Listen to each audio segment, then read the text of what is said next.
अपना अपना स्वार्थ कौन नहीं चाहता, सब अपना अपना स्वार्थ देखते हैं। महाराज का जो हो सो हो, परमात्मा का जो हमारे कार्य की सिद्धि होना चाहिए। जिन महाराज से हो, अगर इन महाराज से नहीं हो तो इनको छोड़ो और चलो उन महाराज के पास जाएंगे। उनसे सिद्धि नहीं हुई, अगर तीसरे से होती है। इस स्वार्थ इस संसार में है कि अपना अपना स्वार्थ कौन नहीं चाहता, सभी चाहते हैं। इसलिए आचार्य भगवंतों ने कहा कि अपनी आत्मा को अच्छी तरह से बलवान बनाओ।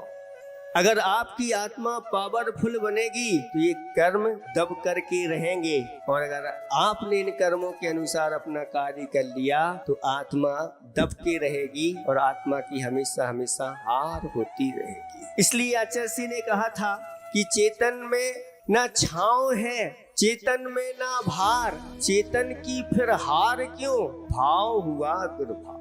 चेतन की कोई छांव नहीं होती, छांव तो जो होती है वह पुद्गल की हुआ करती है। और चेतन में ना भार, इस आत्मा में कोई भार नहीं, भार अगर होता है तो वह पुद्गल का।